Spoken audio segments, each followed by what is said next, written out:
What Queen Camilla just realized behind closed doors is that a secret global empire can be permanently dismantled by a single perfectly timed midnight dispatch in less than 12 hours. What was carefully orchestrated to be her ultimate elevation into the highest tier of international diplomacy became the most suffocating institutional reprimand she has ever faced. The realization was immediate and freezing as she stepped into the private holding room of the annual Commonwealth diplomatic reception. She expected to review the freshly printed programs bearing her name as the newly installed patron-in-chief of the late Queen's most prestigious global charities and military regiments. Instead, she was handed an updated registry that completely erased her from the international stage. Despite the crown on her head, she was just brutally reminded that the true currency of global royal power is strictly reserved for the core bloodline. This is the story of a cold constitutional purge executed with terrifying administrative precision. Today we are going to unpack the quiet systemic counteroffensive launched by Prince William and Princess Anne to neutralize Camilla's audacious attempt to hijack the global legacy of Queen Elizabeth. We will examine the secret administrative sweep Camilla initiated to capture the monarchy's most coveted international patronages, how the Prince of Wales uncovered this staggering exploitation of the sovereign brand, and the silent, ruthless retaliation that followed. Most importantly, we will analyze the chilling psychological climax that left the Queen Consort completely isolated at a major diplomatic gala, realizing that her 30-year campaign to conquer the world stage has just been permanently locked inside the borders of domestic ribbon cutting. To understand the absolute devastation of this moment, we have to rebuild the illusion of absolute power Camilla has enjoyed over the past few years. For 3 decades, she played the longest, most patient, and most calculating game in modern royal history. She survived the intense public fury of the 1990s, methodically outlasted the hostility of the old aristocratic guard, and watched the total institutional erasure of Princess Diana's legacy within the palace walls. She slowly and carefully replaced the ghosts of the past with her own loyal courtiers, her own favoured press contacts, and her own family members. By the time she was crowned at Westminster Abbey, she believed the transition was entirely complete. She believed she had King Charles completely controlled, and that the institution had finally totally surrendered to her will. In her mind, she had successfully transformed from the most hated woman in Britain into the untouchable matriarch of a global empire. The sovereign's authority felt like her ultimate impenetrable shield, and the vast network of royal charities felt like a personal portfolio she could freely absorb. This is the profound danger of surviving a long, bitter war of attrition. You begin to mistake sheer endurance for absolute, boundless authority. Camilla began to operate under the dangerous assumption that the entire diplomatic machinery of the monarchy was now permanently structured around her legacy and her commands. She expected the blood royals to quietly step aside, assuming they were either too exhausted or too afraid of upsetting the king to challenge her quiet administrative maneuvers behind the scenes. The trigger for this current crisis began months ago. Hidden far beneath the surface of routine charity management, while the public's attention was heavily focused on the king's health. Within the aristocratic world, a royal patronage is not merely a charitable obligation, it is the ultimate metric of institutional dominance. The patronages previously held by the late Queen Elizabeth, particularly those tied to the international Commonwealth and elite military regiments, are the highest forms of geopolitical currency the monarchy possesses. Camilla recognized a stark, uncomfortable reality. Her constitutional authority as Queen Consort vanishes overnight the moment her husband's reign ends. Driven by this underlying commercial and social desperation, her office quietly initiated a massive administrative sweep through the palace's internal channels. It was a quiet but unprecedented overreach. Camilla was attempting to seamlessly transfer the late Queen's most powerful global patronages directly to herself. Behind the velvet ropes, sophisticated proposals were moving through the charity commissions, aiming to install the Queen Consort as the supreme figurehead of these untouchable global endowments. Camilla's strategy relied entirely on the absolute presumption that no one would dare question an administrative directive seemingly endorsed by the king's wife. If she could secure these international patronages, it would permanently anchor her relevance on the world stage, granting her an independent diplomatic platform that would survive long after the crown passed to the next generation. She wanted to ensure that she would never be reduced to a mere historical footnote once Charles was gone. But she profoundly underestimated Prince William and Princess Anne.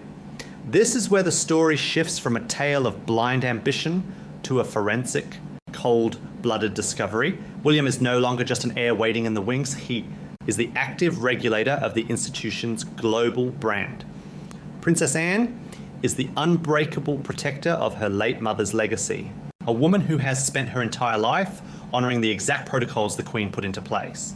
When the quarterly patronage audits crossed the desks of the Central Royal Secretariat, the paper trail immediately unravelled. William and Anne recognised the manoeuvre not as a harmless desire for charitable work, but as a staggering exploitation of the late Queen's diplomatic empire. It was a direct attempt to leverage the geopolitical weight of the Windsor bloodline to build a private post-reign safety net for the Queen Consort. The blood royals did not scream. They did not confront Camilla in the grand hallways of the palace or leak angry tirades to the press. They operate with a devastatingly analytical and emotionally intelligent restraint. Instead, William and Anne went directly to the master constitutional architecture of the state. They realized that the greatest weakness of Camilla's strategy is that she possesses no inherent sovereign authority. Every ounce of her power is borrowed from her husband. Using their ultimate leverage over the institutional machinery, William and Anne engineered a brilliant silent execution of revenge. They utilized an obscure but ironclad administrative prerogative to permanently bypass Camilla's office entirely. The retaliation was executed with the terrifying silent efficiency of a corporate takeover. Just hours before the official patronage announcements were scheduled to be released by Camilla's team, an unassailable midnight dispatch was issued directly from the Central Communications Office, bearing the authorizing signatures of the Prince of Wales and the Princess Royal. The directive instantly and permanently transferred the entire portfolio of the late Queen's most coveted international and military patronages to Princess Catherine. In an even more devastating blow to Camilla's ambitions, several select youth and global ambassadorial roles were placed into a sovereign trust explicitly reserved for young Princess Charlotte. The administrative loophole Camilla had spent months opening was welded shut in a single evening through the ruthless application of protocol. The true horror of the situation dawns on Camilla as she stands in the holding room of the diplomatic reception, listening to the muffled sounds of the international dignitaries gathering outside.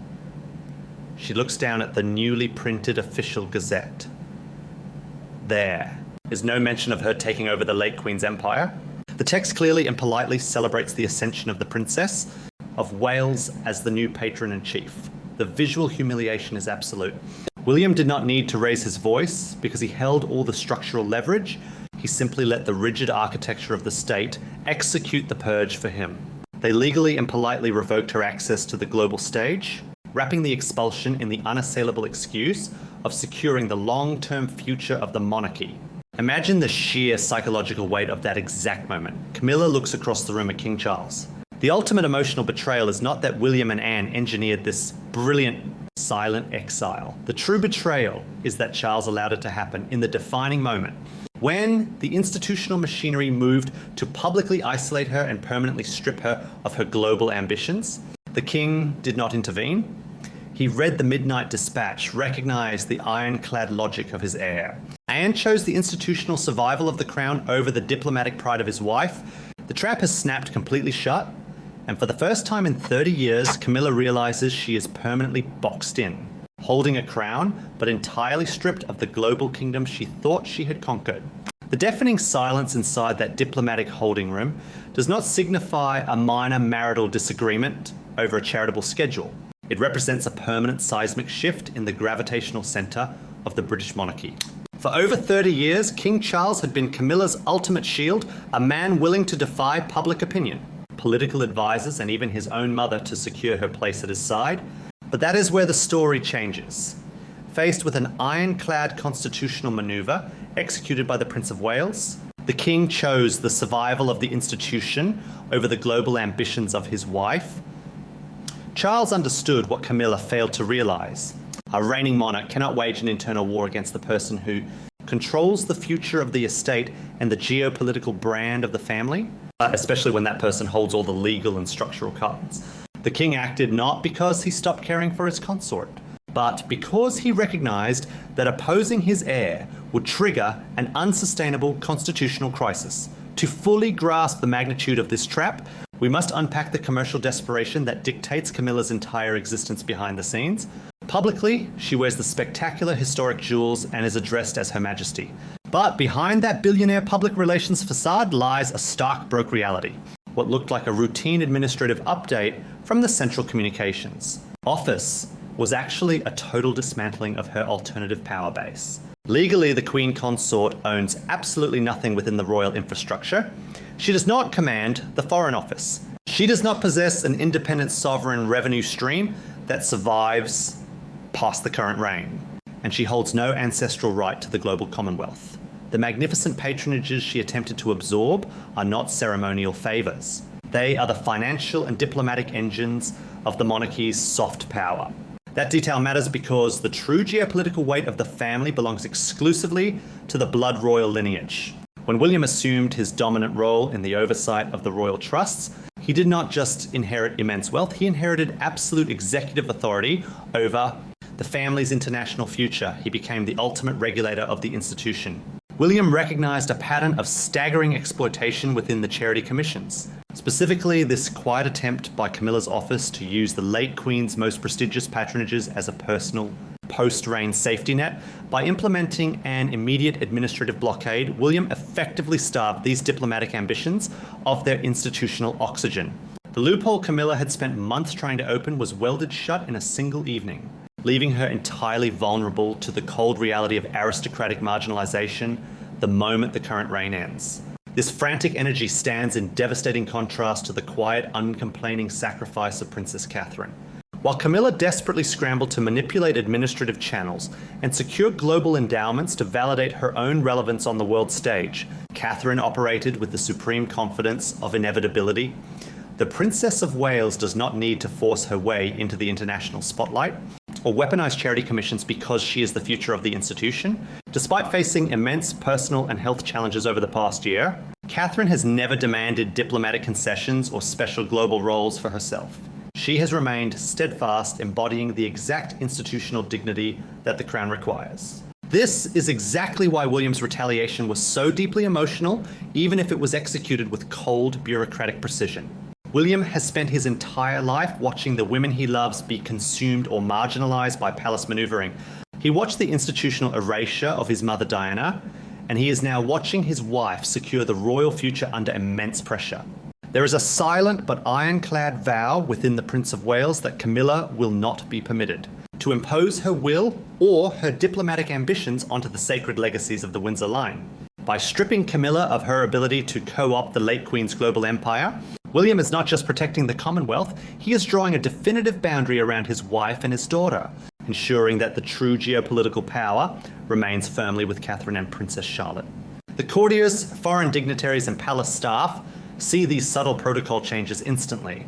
In the aristocratic world, a modified diplomatic program or a shifted patronage is never just a logistical accident. It is a broadcasted message regarding the transfer of true power. Servants and advisors who once rushed to accommodate Camilla's every preference are now looking past the current reign, reading the room and quietly aligning their loyalties with the Prince of Wales. The execution of the midnight dispatch was in reality a structural rehearsal for Camilla's eventual obsolescence. The system allowed her the public illusion of absolute power because the crown requires a visual display of majesty, but the moment the paperwork was audited, the architecture of the state left her completely isolated. As Camilla's influence recedes behind the closed doors of the palace, the unexpected restriction of her access to the global stage serves as a psychological clue that the restoration of a new order has begun. The grand illusion has finally dissolved, leaving behind the freezing reality of institutional survival.